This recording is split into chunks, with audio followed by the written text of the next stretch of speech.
పాతబస్తీలో భారీ అగ్ని ప్రమాదం జరిగింది. స్థానిక సాలిబండలోని గోమతి ఎలక్ట్రానిక్ షోరూం వద్ద సీఎన్జీ కారులో పేలుడు సంభవించింది.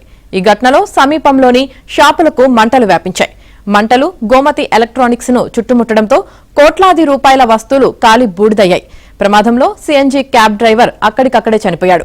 మరో 30 మందికి స్వల్ప గాయాలయ్యాయి. గోమతి ఎలక్ట్రానిక్స్ లో పనిచేస్తున్న దాదాపు 10 మందికి గాయాలయ్యాయి. ఘటనా స్థలానికి చేరుకున్న ఫైర్ సిబ్బంది మంటల్ని అదుపు చేశారు. ప్రమాద స్థలాన్ని డీసీపీ కిరణ్ ఖరే పరిశీలించారు. ఘటనపై దర్యాప్తు చేస్తున్నామని తెలిపారు. ఈ ఘటనతో స్థానికులు భయాందోళనకు గురయ్యారు.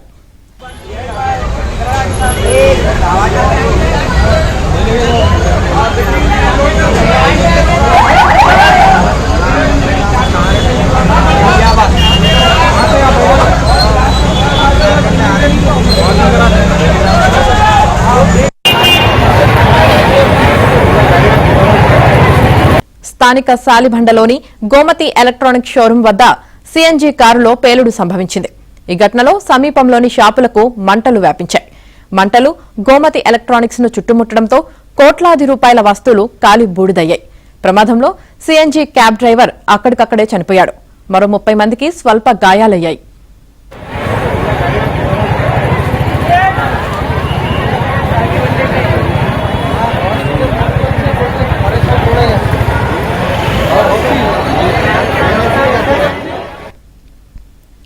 ఇక గోమతి ఎలక్ట్రానిక్స్ లో పనిచేస్తున్న దాదాపు 10 మందికి గాయాలయ్యాయి. ఘటనా స్థలానికి చేరుకున్న ఫైర్ సిబ్బంది మంటల్ని అదుపు చేశారు.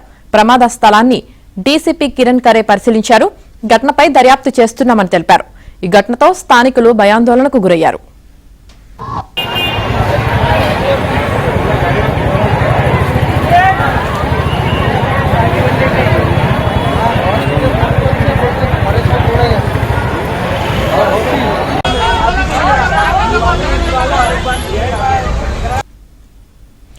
హైదరాబాద్ పాతబస్తీలో భారీ అగ్ని ప్రమాదం జరిగింది. ఇక ఈ అగ్ని ప్రమాదానికి సంబంధించి పూర్తి సమాచారం మా ప్రతినిధి మణికంఠ అందిస్తారు. మణికంఠ,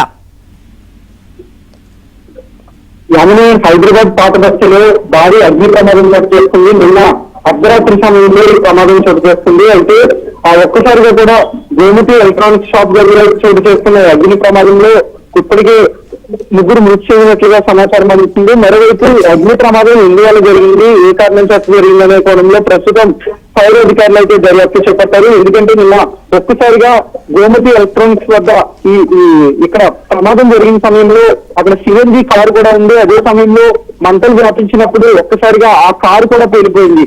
దాంతో ఆ తీవ్రత కూడా మరింత ఎక్కువైన సిచ్యువేషన్ కూడా కనిపించింది. సో అక్కడ ఆ కారు వేగంగా వెళ్లి షోరూమ్ ఢీకొట్టిందా, లేదంటే షోరూమ్ లో మంటలు ఎగిసిపడి ఆ మంటల కారణంగా కారు పేలింది అనేది ప్రస్తుతం అధికారులు అయితే దర్యాప్తు చేయాల్సి ఉంది. ప్రస్తుతం దానికి సంబంధించి కూడా అధికారులు పూర్తి స్థాయిలో దర్యాప్తు చేస్తున్నారు. నిన్న మంటలు ఎగిసిపడిగానే ఒక్కసారిగా కూడా భయంకి గురైన స్థానిక ప్రజలు వెంటనే వాళ్ళ ప్రాణాలను రక్షించుకోవడం కోసం దూరంగా కూడా పరుగులు పెడుతూ ప్రయత్నించారు. ఆ సమయంలోనే ఫైర్ సిబ్బంది కూడా సమాచారం అందించారు.